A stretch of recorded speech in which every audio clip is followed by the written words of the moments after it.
como todos somos conscientes de que vamos regular de tiempo, pues vamos a empezar ya con la mesa redonda en la cual cambiamos totalmente de tercio y de tema. Y ahora nos detenemos, nos ponemos en la escena ya no del cambio global y el cambio climático y mirar el planeta y el sol, sino que vamos a poner la mirada en las personas concretas. Primero en la persona concreta del científico católico y luego en las personas concretas que son los jóvenes de la actualidad, los de ahora. Decía Ratzinger que existimos para evangelizar. Y claro, es radicalmente distinto de todo lo anterior porque la mesa redonda, como tienen en la pantalla, se titula ¿Qué puede aportar un científico católico al anuncio del Evangelio, especialmente a los jóvenes? Yo pienso, bueno, está un poco en continuidad con una comunicación que tuvimos ayer, quién es el científico católico, y también con un póster que está ahí colocado, bueno, que se titula así, ¿quién es el científico católico? Creo que tenemos una parte peculiar en nuestro ser que es un poco diferente pues, al ser de otras profesiones o de otras personas. Un científico católico, diferente al de otros creyentes. Y cómo con esta peculiaridad podríamos evangelizar, porque la relación entre ciencia y fe en el fondo es una base o es un medio para un conocimiento mejor de la realidad y yo también creo que para un mejor conocimiento de Dios. Y ayer en la comunicación de María del Rosario Ferreira nos decían que los científicos católicos somos profetas del mundo de hoy. A mí me hizo mucha gracia. Bueno, también tenemos que aprender a ver la providencia de Dios en todo lo que sucede y todo lo que escuchamos. Yo gané la oposición de profesor titular un 24 de junio, que es el día de San Juan Bautista, y muchos me dijeron que eso era un signo, ¿no?, de ser profeta. Y yo le doy vueltas continuamente al término profeta, ¿no? Ayer creo que fue muy bonito cuando hablaron de que es un portavoz de Dios, un hombre de presente, no de pasado ni de futuro, sino del presente, y el presente es eterno. Un mediador entre Dios y el hombre que recuerda su llamada, que recuerda, proclama y anuncia a Dios, responde a su llamada y está llamado a ser el profeta del siglo XXI. Bueno, pues todo esto, y en respuesta sobre todo a unas preguntas que están en la pantalla, pues vamos a tener una mesa redonda muy variada. Voy a presentar en el orden en el que van a intervenir. La primera es María Bueno, profesora de religión del Colegio de Huérfanos de la Armada de Madrid. Es madrileña, licenciada en Derecho, bachiller en Ciencias Religiosas y doctora en Filosofía.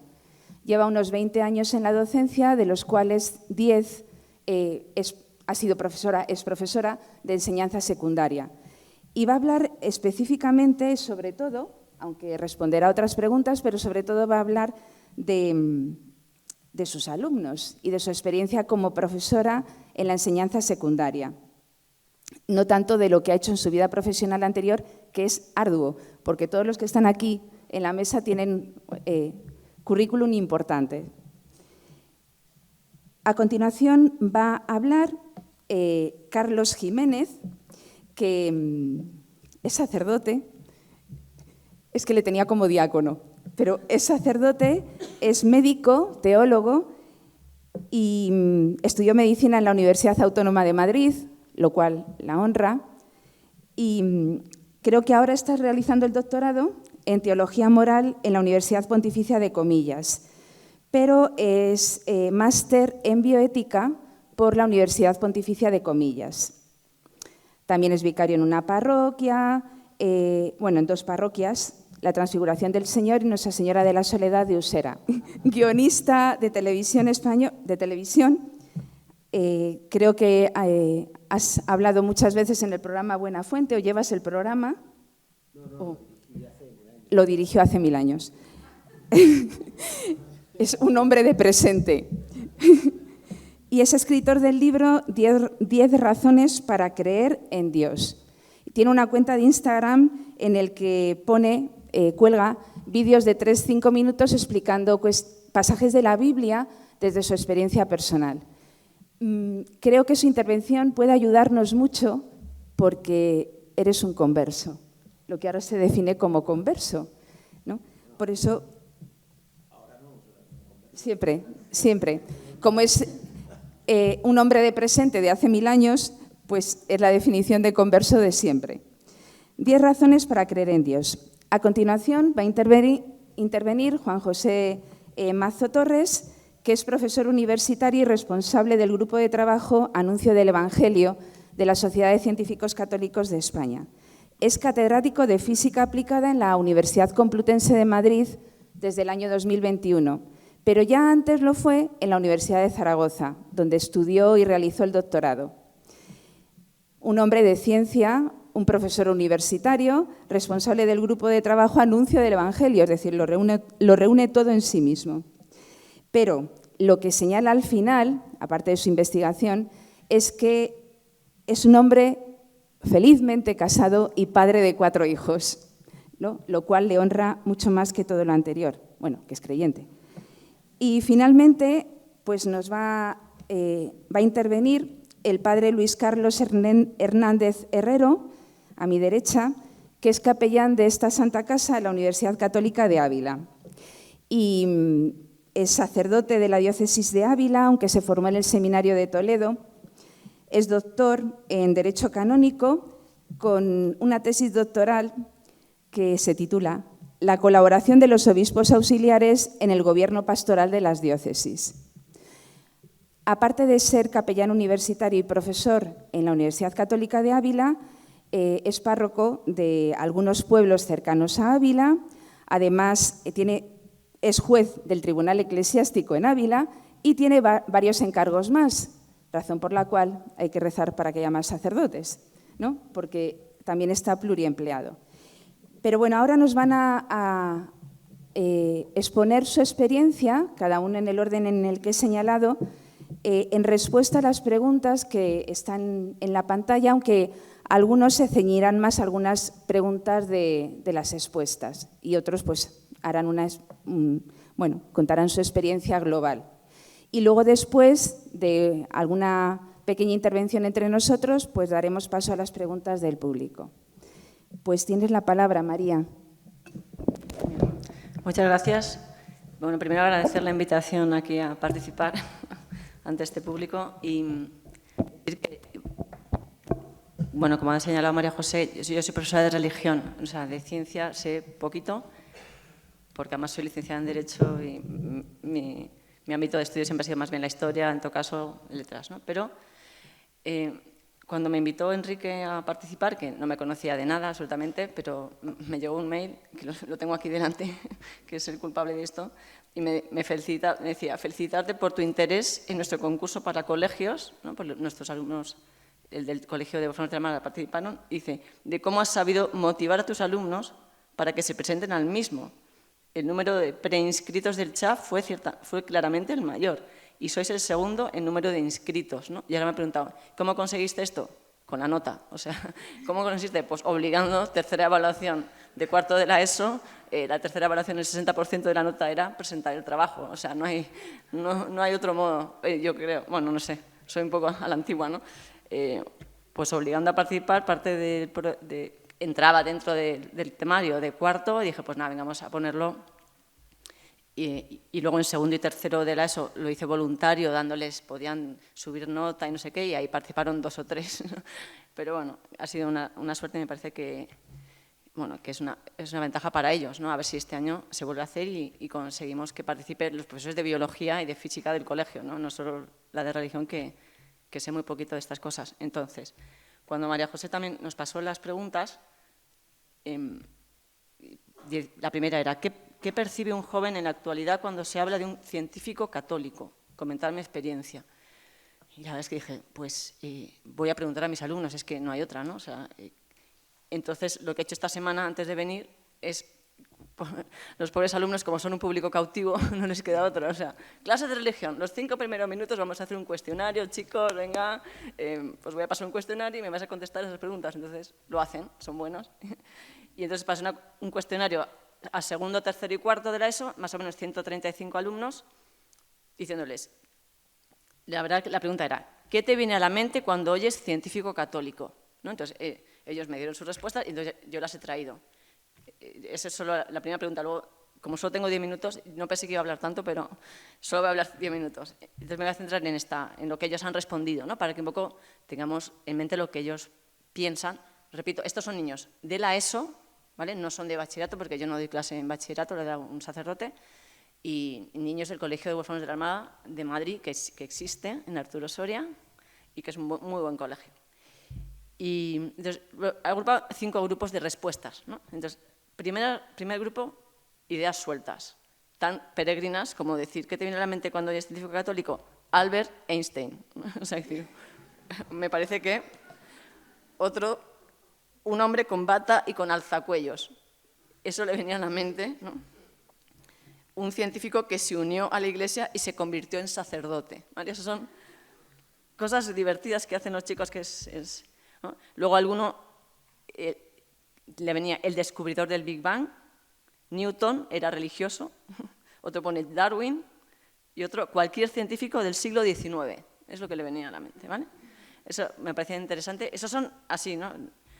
Después, un segundo grupo, que han sido 8 o 10 respuestas, me parecía interesante porque lo relacionaban con la Biblia, ¿no? Y con hechos históricos del pasado, ¿no? Dice, es el que investiga hechos del pasado sobre la religión y objetos encontrados y lo enlaza con algún libro de la Biblia. Y luego pone, es lo que creo, me lo he inventado.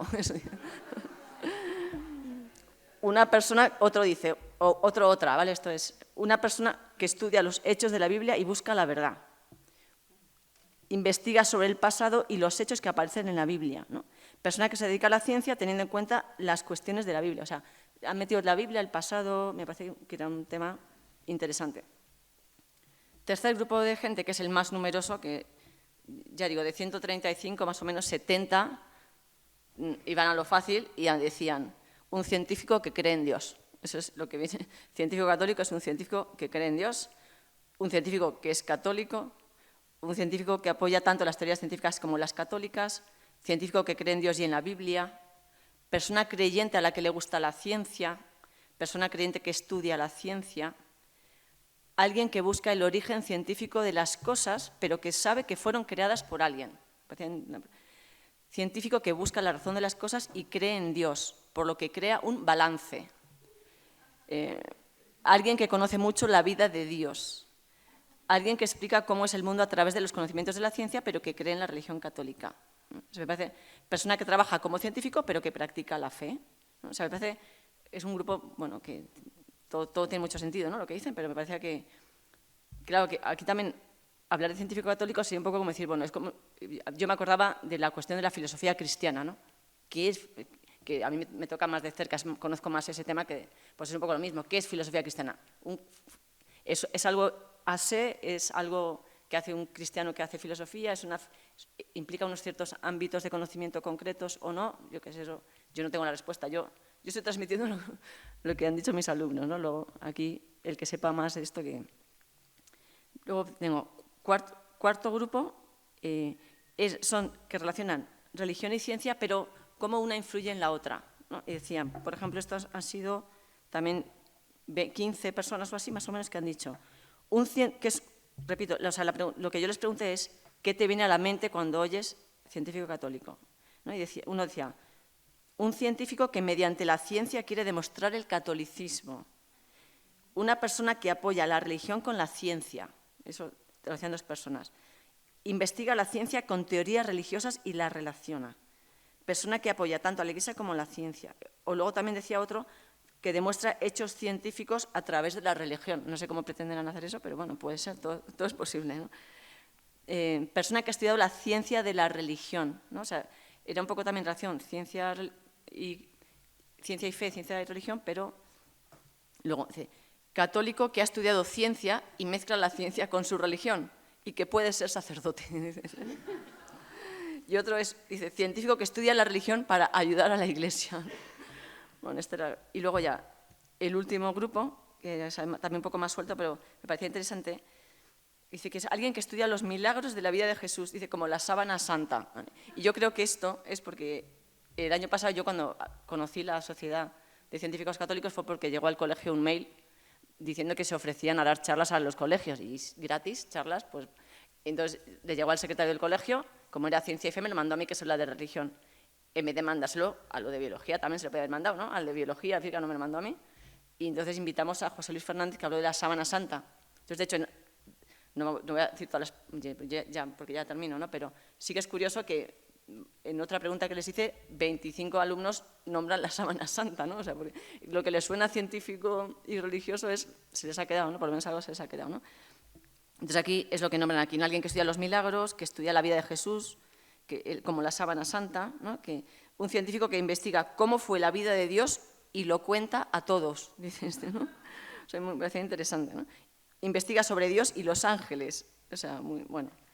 Y luego ya pocos, 3 o 4, decían que para ellos era una contradicción, ¿no? Era algo imposible, son dos cosas incompatibles. Dice, ¿cómo es posible que se crea en Dios y sea científico si la ciencia trata de explicar los hechos? ¿Ta? O sea, un poco, había los 4 o 5 escépticos de turno, que siempre los hay, vamos, que tiene que haberlos, y que es bueno para que así se les resuelvan las dudas. Nada, esto es lo que yo quería aportar, ¿no? Un poco la respuesta de mis alumnos a la primera pregunta, que no sé si me parece que ha quedado claro. Bueno, muchas gracias. Es el turno de don Carlos Jiménez Rodríguez, médico, teólogo y sacerdote. Muy bien, pues muchas gracias. Es que no me llega el micrófono. Pues nada, la verdad es que me lo había preparado por preguntas y entonces lo que voy a intentar hacer es resumir como en todas estas preguntas, como una reflexión sobre dos temas muy concretos que de mi experiencia, más o menos, ¿no? Una por lo menos. Una es la cuestión, o sea, cultural, ¿no? De cómo perciben los jóvenes y como cuestiones culturales que yo creo que son relevantes, o que a mí por lo menos me importan. Y luego una pequeña reflexión sobre la verdad, ¿no? Sobre qué es la verdad, la búsqueda de la verdad y todo. Entonces yo sí que, lo que sí que puedo experimentar es que yo soy médico y también me convertí estudiando medicina y luego ahí entró todo el mundo religioso en mi vida. Y sí que es verdad que cuando incluí a Dios en mi vida, yo no vi ninguna contradicción y la mayor parte de la gente, de la gente de mi edad, porque tengo 31 ahora, esto pasó con 21, pues hay mucha tolerancia, ¿no? O sea, como ya hemos llegado a un punto como entre los jóvenes de indiferencia, yo creo un poco fuera de ámbitos católicos, casi como ni han sido ni educados ni a favor ni en contra, casi les da un poco igual, ¿no? Hay como cierta indiferencia religiosa, pero lo que sí que he percibido, yo creo que aquí, supongo que muchos coincidiréis conmigo, imagino, que todavía hay una especie de perspectiva como en un mar cultural, como en una especie del ambiente, en la comprensión cultural que tenemos, de que hay como dos bandos, ¿no? Está como el bando científico, los que defienden la ciencia, la racionalidad, quieren explicar el mundo pues con las matemáticas y las demostraciones, y el bando, vamos a llamar, de Dios, ¿no? O católico en este caso, que pues se apoyan, ¿no? Para vivir su vida en una especie de confianza irracional, ¿no? Que bueno, eso es porque tú irracionalmente, ¿no? Y es como un bando que aleja completamente de la racionalidad. Esa contradicción yo creo que está presente, por lo menos como en la cosmovisión cultural, por lo menos de la juventud, y también hay una perspectiva un poco todavía de que el que es creyente lo es porque tiene una especie de Dios tapagujeros, ¿no? Expresión que todos conocemos más o menos, ¿no? Que fenómenos que no conocemos su explicación os atribuimos a Dios y luego ya llegará la ciencia, os explicará y entonces ya Dios nos sobrará, ¿no? Pues los griegos no sabían cómo funcionaban los rayos, pues toma, un Dios del rayo, ¿no? No sabían cómo funcionaban los mares, un Dios de los mares. Y entonces esto es verdad que esto está en el ambiente, evidentemente es completamente anticristiano, ¿no? O sea, no, por lo menos, aunque ha habido grupos o existen grupos que hay contradicción, ¿no? Ciencia a Dios, todos aquí sabemos que es súper complementario, ¿no? Todos recordamos ya, bueno, no sé si lo recordáis, pero a mí me encanta citar a San Agustín cuando en el siglo IV echaba una bronca, una homilía muy fuerte a los cristianos que dice que buscaban la explicación del mundo en la Biblia, ¿no? Y decía, la Biblia no habla de matemáticas, ¿no? Habla de la salvación. Y bueno, yo creo que este mar cultural todavía existe, se percibe como una contradicción y sí que como reflexión personal, y sobre todo los que estamos aquí juntos en este congreso, creo que nos conviene un montón como promover un montón de espacios de diálogo y de debate donde se pueda como mostrar que hay compatibilidad, y no solo compatibilidad neutra, sino como aportes mutuos, ¿no? y complementos necesarios, ¿no? También trae una frase de Juan Pablo II que me encanta, del año 89, que decía: la ciencia puede purificar a la religión del error y la superstición. La religión puede purificar a la ciencia de la idolatría y los falsos absolutos. Cada una puede atraer a la otra hacia un mundo más amplio, un mundo en el que ambas puedan florecer, ¿no? Pues esta comprensión, ¿no?, que estaba Juan Pablo II, que luego pasa, bueno, a Benedicto XVI, ¿no? Bueno, Ratzinger, ¿no?, todo el tema de la razón abierta, ¿no? Como, pero bueno, no voy a entrar ahí. Y entonces, bueno, esta especie de yo creo que eso es buenísimo, que los que pues, lo vivimos, ¿no?, la mayoría de aquí, promovamos esos espacios, ¿no? Aquí, como estamos aquí delante, pensaba mucho, no sé, en John Lennox, que es un anglicano que tiene un montón de vídeos y libros sobre este tema y se ha dedicado a debatir en universidades. En general, eso es salir. Yo creo que, por lo menos en nuestro ambiente cultural, estábamos demasiado acostumbrados a tener como la hegemonía cultural, ¿no?, el catolicismo. Entonces hay que volver a salir para recuperar, yo creo, espacios y mostrar como la belleza de la integración, ¿no? Bueno, ahora comentábamos que había un canal católico, un canal de YouTube, perdón, que se llama Por el amor de Higgs, que no sé si lo conocéis alguno, pero es justo un espacio de debate entre un físico, ¿no?, que se ha adentrado en los territorios de la filosofía y ha ampliado su comprensión más allá de la matemática, ¿no?, y un filósofo, ¿no?, que debaten sobre temas, ¿no?, de ciencia-Dios, ciencia-religión, y es súper interesante, ¿no? Entonces, todos esos ámbitos de debate yo creo que es fundamental recuperarlos. Y sobre todo nosotros con la comprensión clara de que los que estamos aquí, como siempre ha dicho el cristianismo, ¿no? Decía, bueno, gran parte de la tradición, pero San Buenaventura lo dice mucho, del siglo XII, hay como dos libros de la revelación, ¿no?, decían ellos. Está el libro, ha traído Oriol la Biblia, que me ha encantado que la traiga aquí, ¿no?, el libro de la revelación, la palabra escrita, ¿no?, que Dios transmite, y decían ellos, y hay otro libro de la revelación que es el libro de la creación, ¿no? Y decía San Buenaventura, cuando más conozcamos, más entendemos a Dios conociendo el mundo natural y conociendo la ciencia, ¿no? Y Santo Tomás de Aquino, otro teólogo enorme que conoceremos, decía aquello que un error sobre el mundo lleva un error sobre Dios, ¿no? Entonces, como esa compatibilidad y como los dos libros de la revelación, es fundamental recuperarlo, para mi modo de ver, y recuperar y volver a traerlo. Y luego, segunda reflexión, esto como a nivel cultural, ¿no?, y de cambio así. Y segunda es sobre la verdad, ¿no?, que estaba continuamente aquí, la búsqueda de la verdad. Estamos en un tiempo de relativismo, ya nadie se interesa por nada, los jóvenes les da igual todo, tal, bueno. Y sí que pensaba que evidentemente estamos en un momento en el que la verdad está en cuestión, ¿no? Estamos en un tiempo de, no sé, yo no soy sociólogo, pero de posmodernidad, ¿no? Todo está muy conectado, conoces cantidad de personas que viven en diferentes lugares del mundo, ya han pasado los totalitarismos, ¿no?, querían imponer como una verdad única a todo el mundo, ¿no? Todavía eso está como mucho, yo creo, en la mentalidad. Y la verdad está en cuestión, eso es una evidencia, ¿no? No hay que ser. Pero, por lo menos en mi experiencia, como aquí nadie me llama mucho de la experiencia, yo no creo que haya dejado de interesar a los jóvenes. Yo creo que todo el mundo busca la verdad, ¿no? Eso es evidente. Y no creo tampoco que la juventud hoy en día esté absolutamente cegada, ¿no?, y haya abandonado los deseos de todo corazón humano, de buscar la verdad, descubrir de qué va todo esto y todo. Pero sí que es verdad que creo que la verdad hay que plantearla como búsqueda, ¿no?, como búsqueda y como experiencia propia, ¿no? Esto el Francisco, el Papa, le gusta mucho la imagen para hablar de la verdad, de comparar, dice, no se puede presentar la verdad como una esfera. Si la verdad es una esfera, significa que por todos los lados se ve igual. Dice, la verdad es un poliedro, es una, pero como un poliedro tiene muchas caras, entonces cada uno de la misma verdad experimenta y asimila o vive más unas u otras, ¿no? Entonces en este momento de búsqueda puede ayudar mucho. Sobre todo con una pequeña reflexión, y es que, ¿qué significa la verdad en la Biblia? La verdad en la Escritura, nuestro problema es que entendemos la verdad, creo yo, entendemos la verdad muy al modo griego y científico actual. La verdad es como algo que hay que descubrir, como por ejemplo, una ley matemática es verdadera, en minúsculas como decían antes, ¿no? Pero bueno, es verdadera y tenemos más o menos que formularla o descubrirla, y la verdad sí que se interpreta como luz, ¿no?, propio de la Ilustración, siglo XVIII, algo descubrir, tener una idea, ¿no?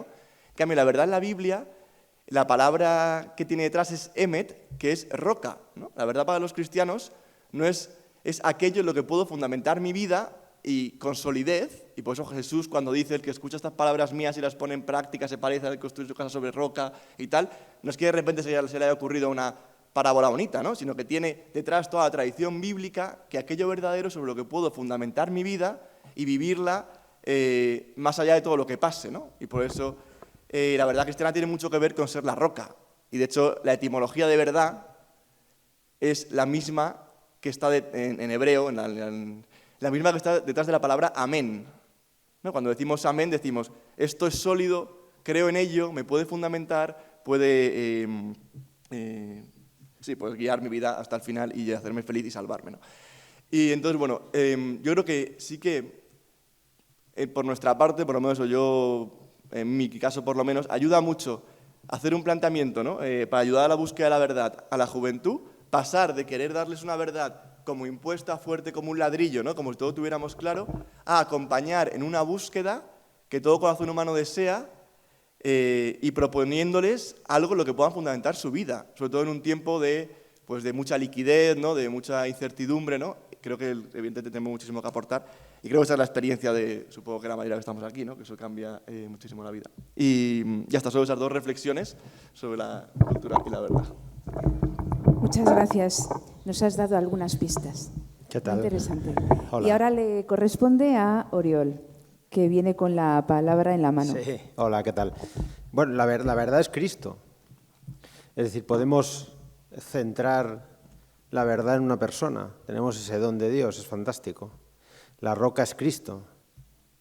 Al final, si somos cristianos, tenemos clarísimo una cosa y solo una, que nuestro objetivo es conocer más y mejor a Cristo. Y que la verdad no hace falta buscarla apartando arbustos, la verdad es Cristo. Y eso nos facilita las cosas porque efectivamente, como decía Carlos, el gran conflicto es el conflicto por la verdad. Y decía Carlos que hoy en día, hay relativismo, hoy en día la verdad está en cuestión, decías, ¿no? Juan 18, 37. Entonces Pilatos le dijo: «Así que tú eres el rey». Jesús respondió: «Tú dices que soy rey. Yo por eso he nacido y por eso he venido al mundo, para dar testimonio de la verdad. Todo el que es de la verdad escucha mi voz». Y Pilatos le dice: ¿qué es la verdad? Que no es algo que digan los jóvenes hoy en día, o Twitter, es algo que decía Pilatos hace 2000 años, porque la verdad es la clave de esta lucha. La primera vez que el ser humano se enfrenta con el mal absoluto, en Génesis 3, no es una batalla, no hay espadas, no hay lanzas, lo que hay es una mentira. Y eso es fundamental porque proteger, defender y comunicar la verdad es una cosa que es fundamental, sobre todo hoy en día. Un momento en el que incluso la verdad científica, material, objetiva, está en cuestión. ¿Qué es una mujer? ¿Qué es una mujer? Aquí hay científicos, tienen una respuesta, pero esta respuesta no pueden decirla en Twitter. Con lo cual no estamos simplemente jugando a qué es verdad y qué es mentira, es que incluso la ciencia está atacada frontalmente por conceptos morales y de moda. Yo quiero decir dos cosas, porque 10 minutos para mí son como dos. La primera es que yo pasé... Hay una cosa que es fantástica. ¿Puede haber un científico cristiano? Claro que sí. ¿Puede haber un científico religioso? Eso ya lo dudo. Lo digo porque, evidentemente, el cristianismo es una religión, pero yo he pasado durante 20 años, he pasado por cultos, religiones, de manera más o menos profunda, los he conocido, he participado de ellos. Y os aseguro que el cristianismo es inaudito, es insólito, no hay nada así. Y esto también se le debe comunicar a los jóvenes. No es que haya budismo, hinduismo y no sé qué, y cristianismo, no. Hay cosas extrañísimas. Es decir, el Génesis, que mucha gente dirá como el Génesis, vaya locura. El Génesis es el antimito. El Génesis es un relato mítico en contra de los mitos de la creación que ha habido siempre en las religiones, que eran absolutas locuras. Un gigante coge a otro gigante, le corta el cuello y de la sangre de ese gigante brota otro gigante más pequeño y ese sostiene la tierra en los brazos. Esa es la creación del mundo según las religiones, todas las preabrahámicas. Con lo cual no estamos, es decir, un científico cristiano lo que está haciendo es estudiar y conocer el mundo que Dios nos ha dado. Y es fantástico, no hay ninguna incongruencia. Y os aseguro que si pasas por otras religiones, por otras mitologías, lo que pasa es que hay tanta gente en el hinduismo, por ejemplo, que no se puede llamar mitología, pero lo es. Los textos sagrados que yo he leído, por ejemplo, del hinduismo, Mahabharata, por ejemplo, entre otros, son libros que no son como Biblias hindús, son libros de magia, de brujos, de grandes batallas de ángeles y demonios. La Biblia, a pesar de los milagros que contiene, es un libro muy, muy prudente. Es un libro de historia de un pueblo y de la obra de Dios en ese pueblo. Y eso se concreta con una cosa que es ciencia, no a lo mejor la ciencia como se entiende hoy en día la ciencia de la materia y de sus cambios y de su estudio, sino la ciencia histórica, por ejemplo. Decía Tolkien que el cristianismo es el mito de verdad, es el mito hecho realidad. Y cuando doy conferencias y cuando hago libros intento dejar clara una cosa que creo que es importante que se transmita. Cristo no es Osiris, Cristo no es Apolo, Cristo es Dios encarnado en un momento concreto de la historia que, por cierto, dejó una tumba vacía. Y que esta tumba provocó, por ejemplo, que se promulgara en Galilea un edicto, el edicto de Nazaret, condenando a muerte a la gente que teóricamente vaciaba una tumba para engañar al imperio. Cristo es la verdad escrita incluso en piedra. Y siempre doy un dato que yo no conocía y que creo que mucha gente no conoce. En cuanto a la importancia de la verdad del cristianismo y de que estamos hablando de una cosa que científicamente ha pasado en la historia, en el sentido de entender la historia como ciencia, como una ciencia. Hoy en día tenemos grandes figuras de la historia antigua que todos conocemos y que nos encanta saber que existen y leer sus textos y validar su existencia y su vida a través de textos, etc. Por ejemplo, Platón.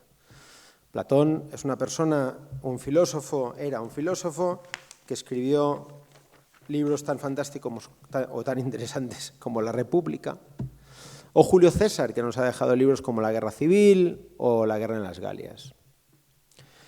Lo que yo no sabía es que si nosotros buscáramos manuscritos de Platón, por ejemplo, no encontraríamos ningún manuscrito de Platón previo a 1200 años después de la vida de Platón. Es decir, nosotros no podemos rastrear manuscritos antiguos de Platón hasta la Grecia clásica. Tenemos copias de copias de copias de copias de copias escritas 1200 años después. Y además, hoy en día en todo el mundo tenemos 7 textos de Platón, manuscritos antiguos. Y es fantástico, eso no invalida a Platón, pero simplemente lo pone en contexto. De Julio César, que es mucho más reciente, nos pasa lo mismo. El libro o la copia más antigua de La Guerra en las Galias está fechada en unos 900 años después de Julio César. Y tenemos hoy en día en todo el mundo, en museos y bibliotecas, 10 copias de La Guerra en las Galias, totales o parciales. Frente a estas 10 copias antiguas y 7 copias antiguas de grandes personajes de la antigüedad, sobre Jesús de Nazaret, sobre Jesucristo, tenemos hoy en día, fechados entre el año 50 y 250, unos 5.800 textos, totales o parciales, de gente que no era una especie de secta cristiana que confabuló para que se propagaran textos, sino de gente tan impactada por la muerte y resurrección de Cristo que no pudieron hacer otra cosa que escribir sobre ello para que quedara en los textos. El cristianismo se expandió a una velocidad increíble y eso no es mitología, eso es una realidad histórica concreta. Y además que tengamos textos antiguos tan cercanos a la muerte de Jesús, copias de copias, es una evidencia. Decía el doctor Guijarro de Salamanca que no hay ningún personaje de la antigüedad mejor documentado, y no solo por textos de gente que se convirtió al cristianismo, sino por historiadores romanos como Suetonio, Flavio Josefo, Tácito y Plinio el Joven, que hablaban de Jesús y de las primeras comunidades. Y para acabar, en la historia antigua, lo sabréis perfectamente, un carpintero no quedaba en los registros. En la historia antigua quedaban en los registros un gobernador, un militar, un emperador y poco. Con lo cual es importante también como científicos que nos planteemos ya no solo nuestra fe espiritual, que es fantástica y que debe tenerse y que es el motivo de la conversión, sino una fe histórica, basada en el conocimiento que otras personas han transmitido generación tras generación sobre un hecho histórico que lo cambia todo. Si Cristo no hubiera sido una persona real, palpable en su momento, muerto y resucitado, si Cristo no hubiera dejado esta evidencia histórica, no sería Cristo, sería un mito más. Y creo que es importante que, como científicos cristianos, llevéis a Cristo en la boca y en la cabeza, por delante siempre, que sea como un ariete que os abra las puertas, que todo el mundo sepa que Cristo está en vuestro corazón y que puedan maravillarse de que este científico tan bueno, este médico tan bueno, este no sé qué, es cristiano. ¿Cómo es posible si yo pensaba que los cristianos eran imbéciles? Y esto pasa cuando últimamente Dios me ha bendecido con tener que debatir con gente atea, y es un par esta semana pasada en distintos momentos. Y es fantástico, porque lo que esperan es que seas idiota. Lo que esperan es que no sepas nada. Y cuando ven que sí que sabes, y que a pesar de saber has puesto tu vida en manos de Cristo, alguna cosa cambia en su interior. No digo que se conviertan, pero que de repente piensan como, ¿qué es esto? ¿Por qué me han cambiado el terreno del juego? ¿Por qué el creyente no es mi madre de 80 años, que ya sé que es creyente, pero pienso que es tonta? Porque hay un tío que durante años ha estudiado filosofía, religión, historia, y de repente ha dado su vida a Cristo. Bueno, pues eso, vosotros sois gente inteligente, mucho más que yo. Usad a Cristo como un rompepuertas y llevadlo como una bandera. Gracias.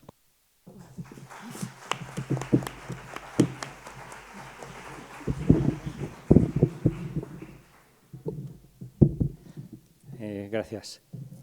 Bueno, ¿y qué podemos aportar o qué podemos hacer, ¿no?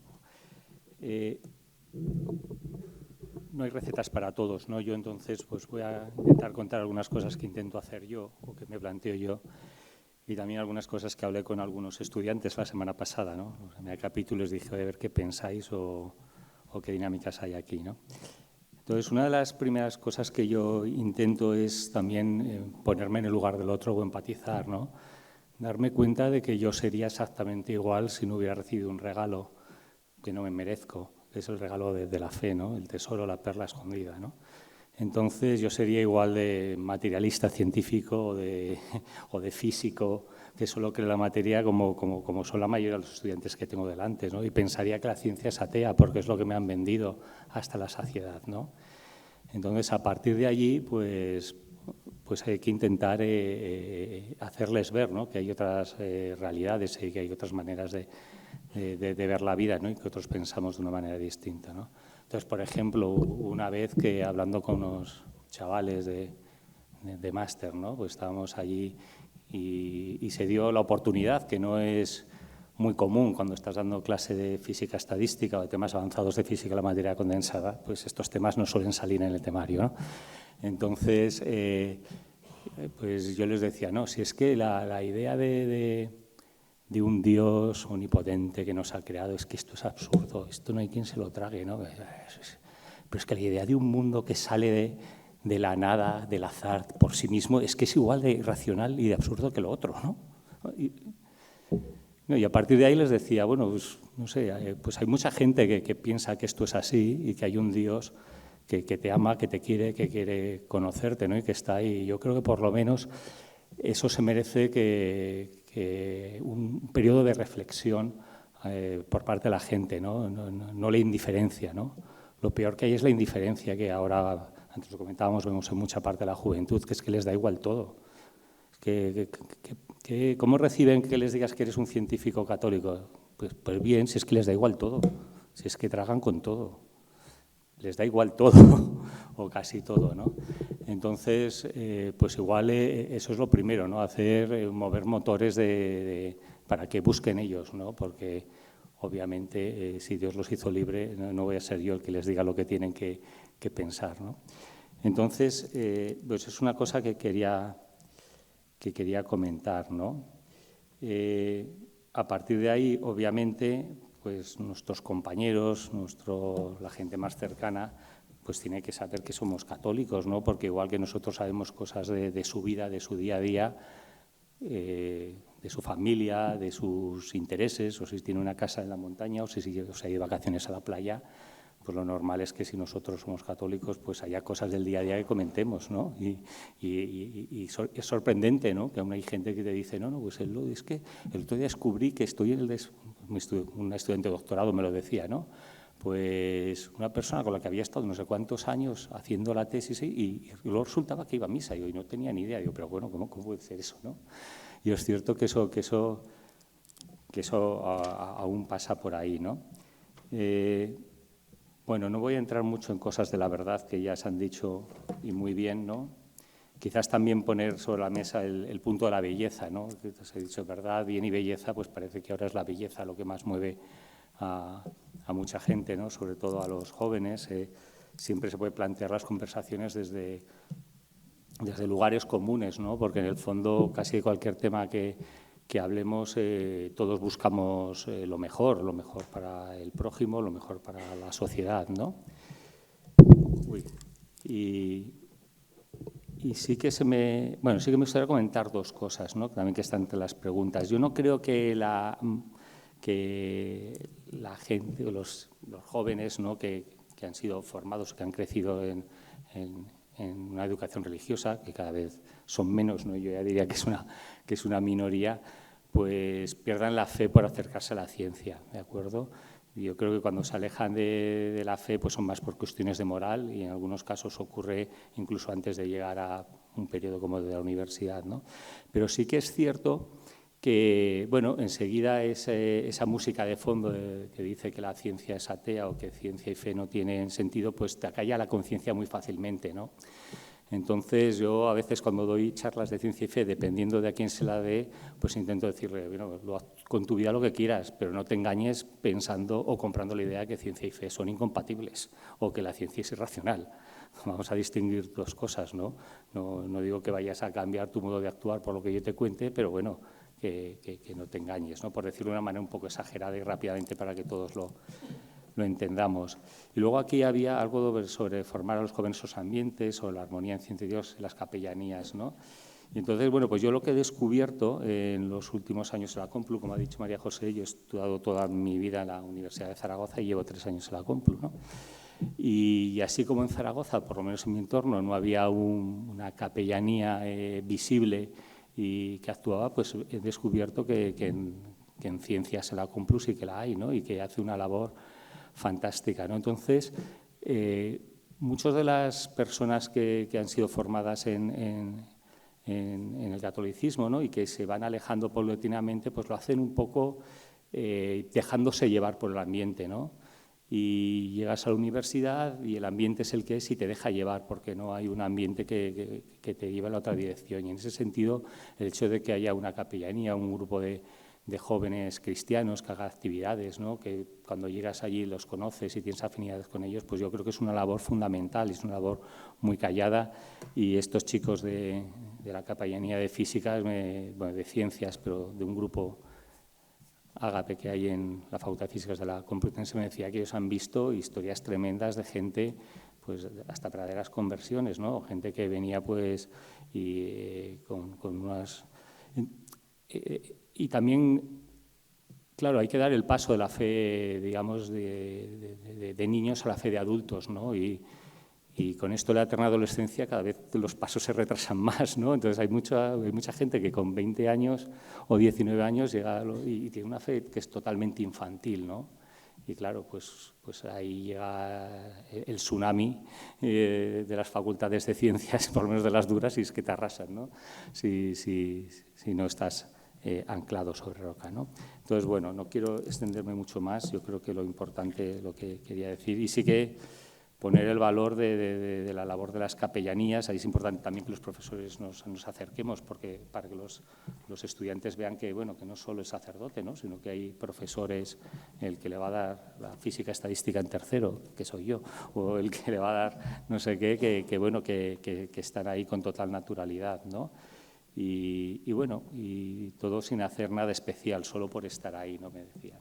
Gracias. Bueno, muchas gracias. Padre Luis Carlos.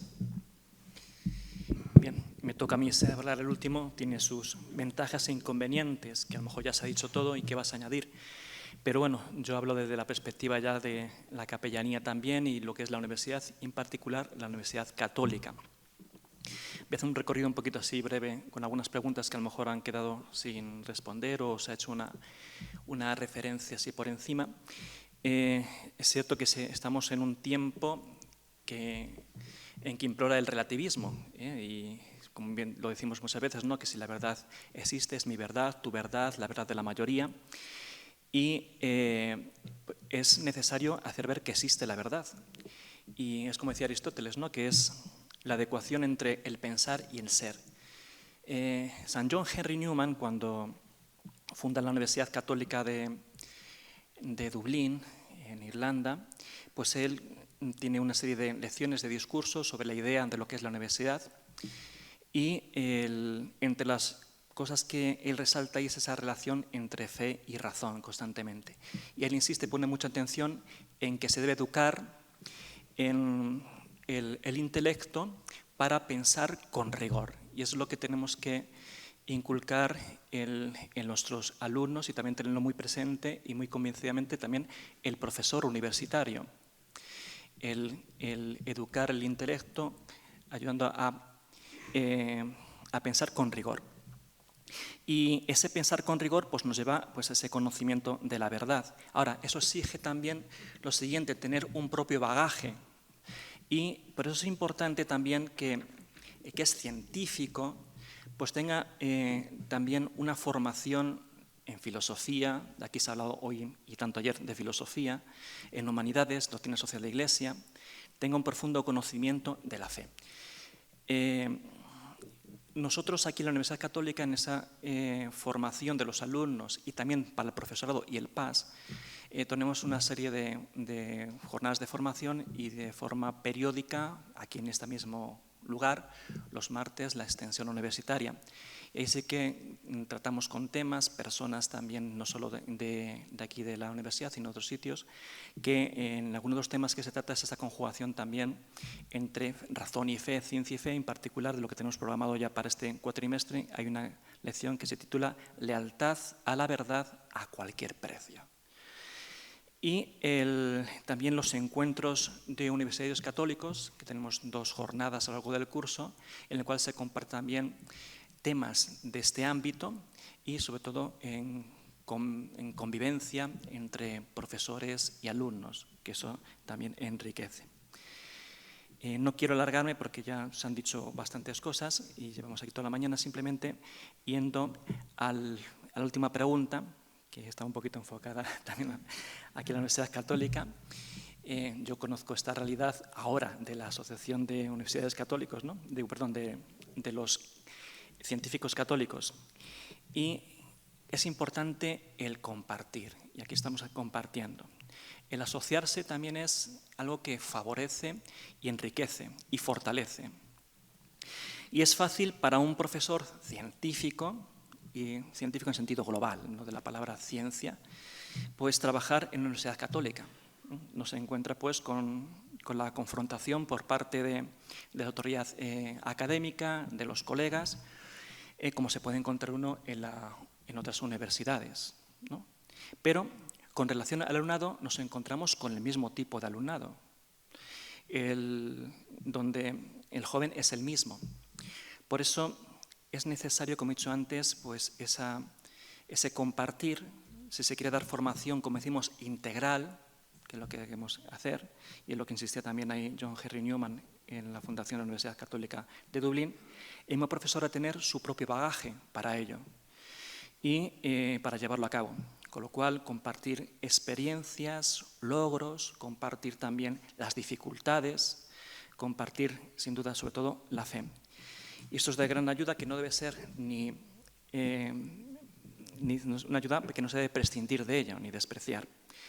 Y simplemente para no alargarme más, como hemos dicho esta mañana también en la celebración de la Eucaristía, tenemos que ser testigos en la universidad, sobre todo, y en el ámbito de la educación, que es lo que aquí afrontamos, el educar en la fe, necesita sobre todo testigos, además de todo esto que hemos dicho antes, testigos, y no hay que estar como francotiradores tampoco. Somos iglesia y la iglesia es comunidad, es familia. Pues también en una realidad como esta de la Asociación de Científicos Católicos, pues estamos haciendo también familia, estamos haciendo comunidad, estamos haciendo iglesia. Y la iglesia es la que evangeliza y es el Señor quien nos ha enviado a evangelizar desde lo que somos. Nada más, muchas gracias.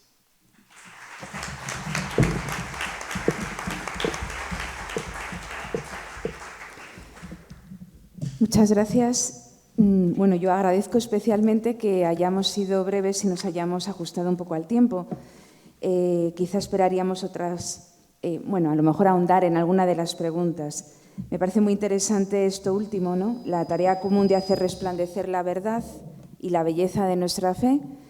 Creo que Oriol lo ha manifestado claramente, pero que es una tarea común y que debemos asociarnos es muy importante. Luego, los espacios de diálogo, el atrio de los gentiles que decía Benedicto XVI es muy interesante.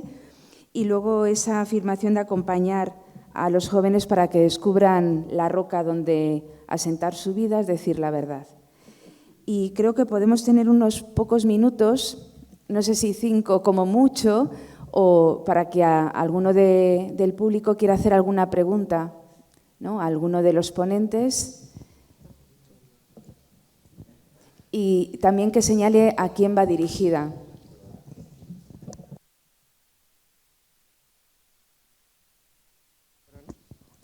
Que quería dar las gracias a todos y no es una pregunta muy concreta, sino solo aportar que llevo 23 años en un colegio dando clases de economía y de religión y he tenido más de 1000 alumnos. Entonces, solo primero quería dar un poco también de esperanza en la gente joven, porque como aquí hay mucha gente que a lo mejor no tiene ese trato directo, que creo que hay mucha gente muy inquieta y hay un renacer del deseo de Dios, de la búsqueda de Dios muy potente, me parece a mí. De hecho, hay muchos alumnos que están arrastrando a sus padres a la fe. O sea, padres de 50, de tal, que pasan un poco de todo y los jóvenes les están volviendo a llevar a la iglesia. Pero lo otro que quería decir, que creo que no ha salido, pero a ver si están de acuerdo conmigo, no sé quién, es esta pregunta de qué deberíamos hacer los científicos católicos para ser vistos. Y yo creo que ser buenos científicos. O sea, si alguien es mal científico, por favor, que no diga que es católico, creo yo. Porque la gente joven, sobre todo, o sea, lo que ve es una persona que busca la verdad, que trabaja, y entonces después sabe que es católico y le va a seguir, pero igual que un buen profesor. O sea, si alguien de la universidad es mal profesor, pues casi es mejor que no sepan que es católico, o del colegio, pasa lo mismo. Y los alumnos cuentan cuando llegan, perdón que me estoy enrollando, pero que cuando llegan a la universidad ellos también dicen, yo quiero que vean que soy buen amigo y luego que sepan que soy católico porque me preguntan de todo. Y entonces les encanta, si de primeras no me conocen, pues me rechazan un poco. Entonces solo, perdón por todo el lío, pero ¿qué les parece del ser buen católico, buen científico, también antes de ir con que soy católico? No lo sé, igual no están de acuerdo. Gracias. Muchas gracias. Sí, claro, estamos de acuerdo, ¿no? Sí. ¿Qué te voy a decir? Si alguien te conoce en el mundo de la ciencia, te conoce por la ciencia que haces y lo demás va detrás, ¿no? De la manera que si te conocen en la calle, te conocerán por otras cosas, ¿no? Y la ciencia es lo que irá detrás, ¿no? Sí, hay una cosa teológicamente súper importante que en realidad es fundamental. Jesús predicaba, pero curaba. Es decir, al final nosotros lo que hacemos es la predicación mayor. Lo que tú haces, lo que tú vives es la predicación mayor. Y la predicación peor, si vives de determinada manera. En el cristianismo, nuestra vida es no un ejemplo, sino una prueba de que Cristo existe y que está en nosotros. Mi vida de ahora da gloria a Dios por la vida miserable que tenía antes. y eso es muy relevante realmente en el cristianismo. No sé si queda la última pregunta. Como tenemos la comida luego, pues da para mucho.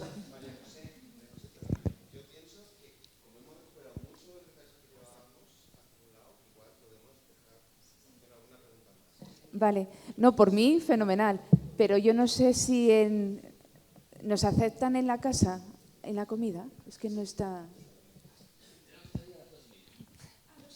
2:30, fenomenal, bueno, hay cuarto, vale, gracias.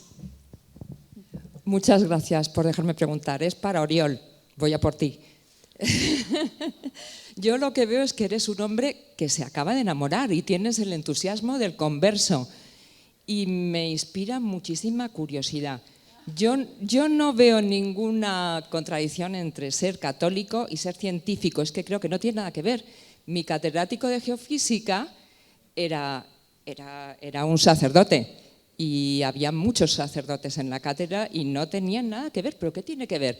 Si eres un religioso infantil y metes un fundamentalismo en tus creencias y en tu filosofía de vida, entonces sí, lo fastidias todo. Vale, pero yo lo que no veo es cómo puedes llegar de una manera racional a creer. Yo creo que tiene que haber otra vía de conocimiento distinta y que yo respeto, porque sé que somos muy limitados, pero yo creo que racionalmente no puedes llegar. No se puede decir que Cristo resucitó. Yo es que he estado leyendo tanto como tú, porque un hijo mío se me ha hecho cura y era ateo. Entonces tenía que entenderlo. Y bueno, sí, la sábana santa me trae loca. Pero no hay evidencias de que Jesús de Nazaret existió, está clarísimo. Que fue una figura muy importante y que arrastró a la gente, quizá por un populismo, quizá por sus enseñanzas. No se sabe el momento. Totalmente de acuerdo, y es una figura que yo respeto. Que esa figura fuera divina y que resucitara, eso racionalmente no puedes llegar a creerlo. Yo creo que tiene que haber otra vía por la que te ha llegado esa fe, otra vía de conocimiento. Me encanta que digas eso porque es exactamente lo que creo. Si no, estaría contradiciendo uno de los pasajes más bonitos del Evangelio, que es Juan capítulo 3. No hay ninguna duda de lo que dices. La fe llega por el Espíritu Santo y porque Dios opera sobrenaturalmente en mí. ¿Y dónde viví yo eso? En carne propia. Yo a base de estudiar y de leer, hay evidencias de que alguna cosa absolutamente imposible y única pasó en ese momento histórico, ¿de acuerdo? Y yo lo vi. Y hay libros fantásticos como uno que se llama Un judío marginal, que es historia sobre Jesús, son 6 volúmenes de un teólogo y sacerdote católico americano, y a través de todas esas lecturas y del conocimiento de la Biblia, yo dije como, ¡guau! Esto es verdad. Esto es verdad. Esto pasó. Cosas tan locas como en la primera predicación cristiana de Pedro, en Hechos de los Apóstoles, cuando baja el Espíritu Santo, predican, hay un montón de judíos de un montón de sitios del mundo, dice que se convierten 3.000, ¿vale? Eso es imposible. Eso es una cosa que solo puedes operar el Espíritu Santo. Solo puede ser una cosa sobrenatural. ¿Y cómo sabemos que eso pasó? porque hay evidencias. ¿Cuáles? Que Pedro y Pablo empiezan a predicar por todo el Mediterráneo y cuando llegan, lo sabemos por sus cartas, ya hay comunidades cristianas ahí, que se han producido en los primeros 10 años después de la muerte de Cristo. Es decir, la historia da evidencias de que alguna cosa pasó y que fue una cosa sobrenatural. Perfecto. ¿Yo puedo llegar a creer en Cristo como mi salvador personal a través de eso? Imposible. Entonces yo cuando conocí la verdad a través de los textos y de la historia de la Biblia, ¿qué hice? Empecé a practicar el cristianismo. Iba a misa cada día, pero mi vida era la misma. ¿Yo era convertido? No. ¿Yo creía que eso era verdad? Sí. Pero yo no era convertido. Mi vida seguía siendo la misma. Yo era el mismo Uriol, pero practicaba religiosamente porque había visto una verdad que me había cambiado la percepción de lo que es la historia. ¿Cuándo cambió eso? Cuando Cristo vino, cuando quiso Él y me cambió. Entonces cambió quien yo era. Como decía San Agustín a la prostituta. Oye, San Agustín, soy yo. Y él decía, pero yo ya no soy yo. Bueno, pues eso, ese cambio se operó sobrenaturalmente, efectivamente, lo dice Cristo de manera clarísima. Nadie se convierte por leer, se convierte por que Dios opera en su corazón de la manera que Él quiere, cuando Él quiere y para su gloria. Porque mi cambio de vida, mi conversión, es para su gloria. Porque yo llevo como 3 años yendo por todos lados predicando mi conversión para darle gloria. Porque si no, no vendría a sitios como este, cogiendo un AVE, un coche alquilado, yendo, ¿sabes? Como... Pero voy porque me ha convertido. O sea, no iría por una cuestión intelectual, pero voy porque Él me cambió. Y estoy diciendo un poco más largo lo que tú acabas de decir, ¿eh? Es decir, me he enrollado, pero tienes toda la razón. Es puramente bíblico lo que dices, sí. Decía San Agustín que ni 10.000 razones bastan.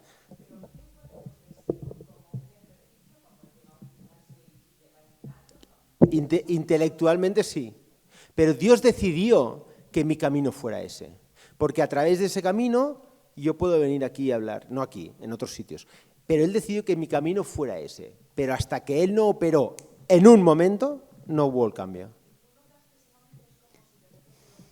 Hombre, claro, con lágrimas en los ojos, roto, porque además Dios, hay una cosa que es fantástica y que a veces Dios, para convertirte, te quiebra.